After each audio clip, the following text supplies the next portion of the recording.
അയോധ്യയിലെ പ്രാണപ്രതിഷ്ഠാ ചടങ്ങിൽ പങ്കാളികളാകാൻ പ്രമുഖർക്ക് ക്ഷണം. സച്ചിൻ ടെണ്ടുൽക്കർ, വിരാട് കോഹ്ലി, അമിതാഭ് ബച്ചൻ, അക്ഷയ് കുമാർ എന്നിവരെയാണ് ക്ഷണിച്ചിരിക്കുന്നത്. 8,000-ഓളം വിശിഷ്ട അതിഥികളാകും ചടങ്ങിന്റെ ഭാഗമാകുക. ജനുവരി 22-നാണ് അയോധ്യ ശ്രീരാമ ജന്മഭൂമി തീർത്ഥക്ഷേത്രത്തിൽ പ്രാണപ്രതിഷ്ഠാ ചടങ്ങുകൾ. ഭാരതത്തിന്റെ ക്രിക്കറ്റ് ഇതിഹാസം സച്ചിൻ ടെണ്ടുൽക്കർ, രാജ്യത്തിന്റെ അഭിമാന കായിക താരം വിരാട് കോഹ്ലി എന്നിവർക്ക് പുറമെ അഭിനയ സാമ്രാട്ടുക്കളായ അമിതാഭ് ബച്ചനെയും അക്ഷയ് കുമാറിനെയും പ്രാണപ്രതിഷ്ഠാ ചടങ്ങിലേക്ക് ക്ഷണിച്ചിട്ടുണ്ട്. വ്യവസായികളായ മുകേഷ് അംബാനി, രത്തൻ ടാറ്റ തുടങ്ങി വ്യവസായ പ്രമുഖർക്കും ക്ഷണം ലഭിച്ചു.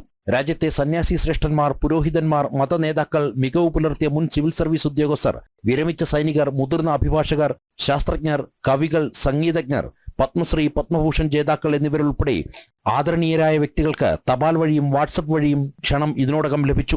8,000-ഓളം ക്ഷണിതാക്കളിൽ 6,000 പേർ രാജ്യത്തുടനീളമുള്ള മതനേതാക്കളും മറ്റ് 2,000 പേർ കായികം, സിനിമ, സംഗീതം, ബിസിനസ് മേഖലയിൽ നിന്നുള്ളവരാകും. അയോധ്യയിലെ നിർമ്മാണ പ്രവർത്തനങ്ങൾ ശരവേഗത്തിലാണ് നീങ്ങുന്നത്.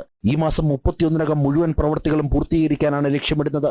അടുത്ത മാസം 22-നാണ് അയോധ്യ ശ്രീരാമ ജന്മഭൂമി തീർത്ഥക്ഷേത്രത്തിലെ പ്രാണപ്രതിഷ്ഠ നിശ്ചയിച്ചിട്ടുള്ളത്.